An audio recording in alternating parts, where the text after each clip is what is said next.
金沢ひよりさんの蹴りのコントロール、ギリギリでふわりと当てる。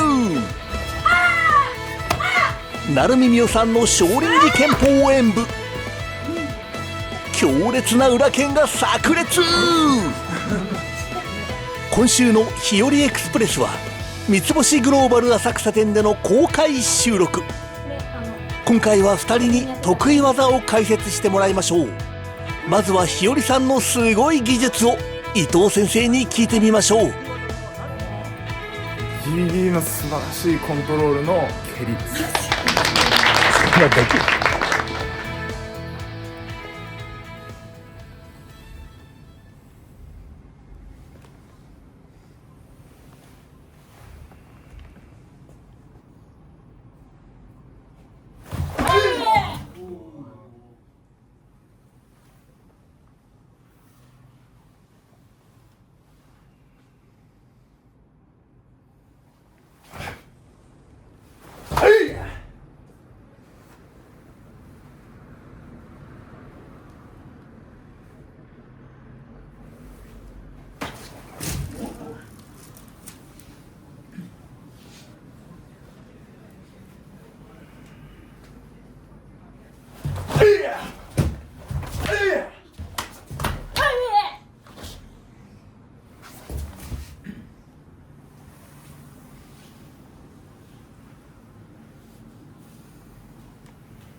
はい、ありがとうございました。なんかさっきまでと空気が一変してしまいましたね。すいません、さっきまでいじってすいませんでした。すごいですね、やっぱり。ちょっと前蹴りを今日はテーマにいろんなちょっとトリをやってみました。いやもう本当生で、しかもね初めての場所ですね。リハーサルもしてないし、狭い場所で、これも結構こういう緊張感好き？好きです。いやすごいなと。だってリハーサルしてないですからね、はい、ここでこうやって動いてって一切そういう内容をお任せしてたんで、はい、すごいなと思いましたね。でもどうですか？皆さん見れました？いや早かったですからね。でもね、あの辺とちょっと本気でやらなくていいんで、解説してちょっとね、はい、解説をしていただいた方がいいんじゃないかと思う。はいはい、はい、すごいよね、やっぱり本当に。なんていうんですか、自然体の状態からこう構えをせずとも、相手に対してこのカウンター、上段でも中段でもいいんですけど、カウンターで相手が来るなの時にやっていくのが1個目でした。2つ目はちょっと皆さん今日ちょっと前蹴りを見せたかったので、ゆっくりあえて抱え込みから伸ばして腰で蹴って引くところまでを見せた感じです。で3つ目は突きに対して手刀受けで受けてポーンと1回前を取って、相手がついてきたのに対してさっきやったこの上げ突きを使って受けた。そして本当は金敵ちょっとずらしましたけど、金敵を蹴って倒れたところを決めるっていうのが3つ目のやつで、4つ目は受けてついたで、ここで1回前蹴りを受けます。そこからの2段蹴りでした。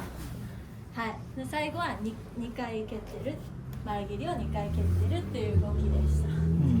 はい、素晴らしい。いかがでしょう、成美さん見てて。圧倒されました。かっこよかったです。もうひより先生はもちろんなんですけど、伊藤先生のこう臆さずにこう攻撃を向かっていくのが、もうそれもすごいなと思いながら。逆にそのね、少林寺拳法をずっとやられてる成美さんならではのその技術的にこういうところがなんか面白かったとか、難しそうだったとかってありますか？そうですね。ぱり大学から始めた時にやっぱり人を蹴るっていうことにまず結構抵抗があったり、実はこの中段を狙うとかが結構難しいんですよね。男性相手だとこう溝落ちに入りすぎないように狙うとか、ね、その下すぎない近的すぎないこうしっかり中段を狙うっていうポイントを狙うっていうのは、練習の中で自分でしっかり意識していかないと綺麗に狙ってできない見せられないと思うので、その点すごいなと本当に思いました。ありがとうございました。はい。はい、どうぞ。もう一個いいですか。はい。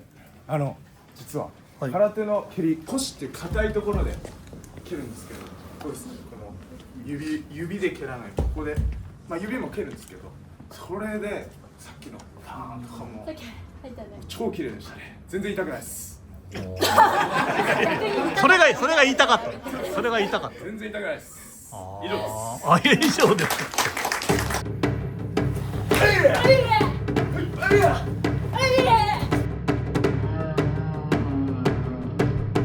素晴らしい。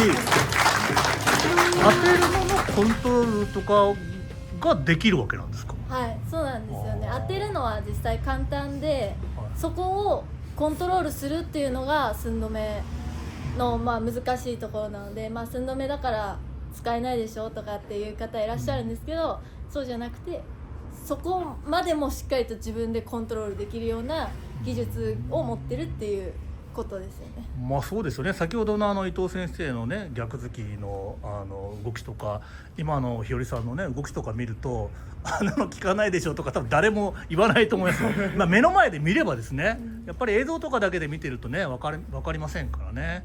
はい、ありがとうございます。ありがとうございました。あ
りがとうございました。よかったよ。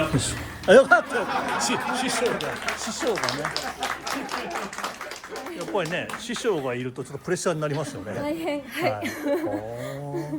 じゃあ今の技術をちょっと解説をしていただきます。どういうものを今見せて、これはこういう感じですっていうの。まず途中で高橋くんが入って2人で投げ技を行ったんですけど、まず大体少林寺拳法では1人である単円と2人組で行う2人組の演武があるんですけど、それをちょっと今回は大会とかあまりベースではないんですが、今回は2人ちょっとミックスでちょっとやらせていただきました。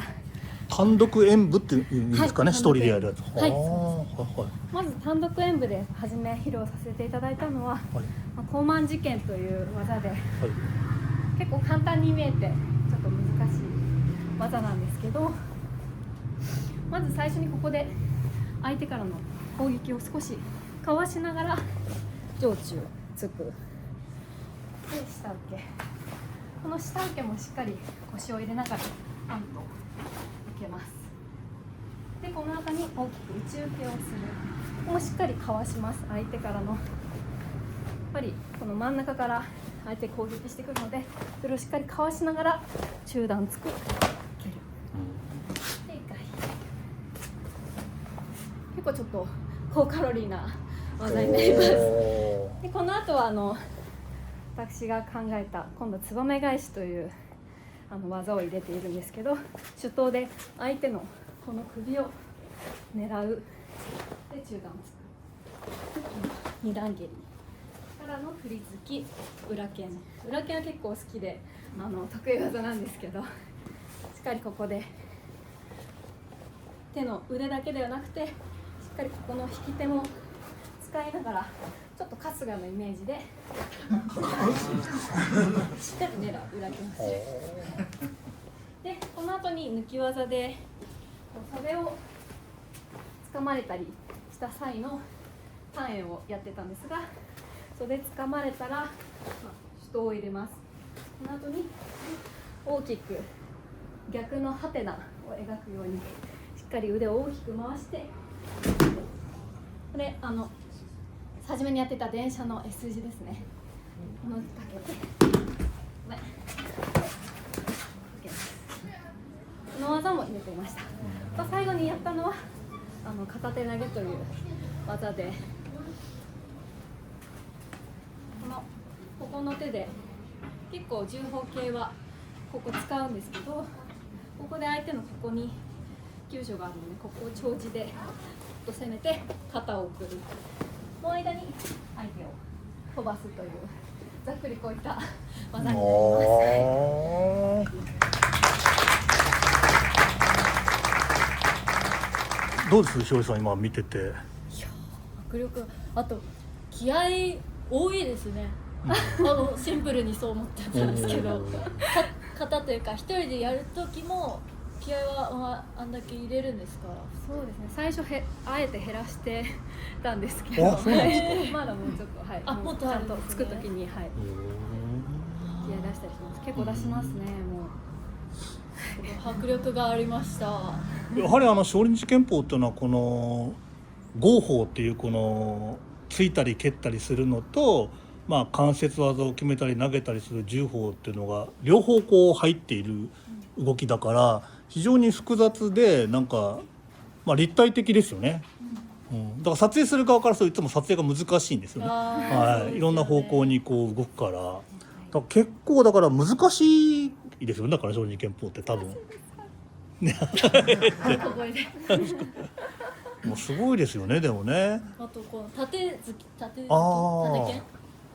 だなと思って、私もさっき演舞でこう空手のイメージこうつくイメージあると思うんですけど、さっき演舞では縦で入れてたんですけど、それが多いなっていう印象があって。ですね。実はですね結構盛り上がってどんどん来てるので、もう1時間半ぐらい経つんですよ。だから本当は1時間で終わるはずだったんですけども、ちょっと伸びてはいるんですね。なので、今日はね痩せるのにいい運動とかはちょっと一回次回にしてですね、はい、どう考えても痩せるよなって感じがします。空手道と少林寺拳法、次回も日和エクスプレスをお楽しみに。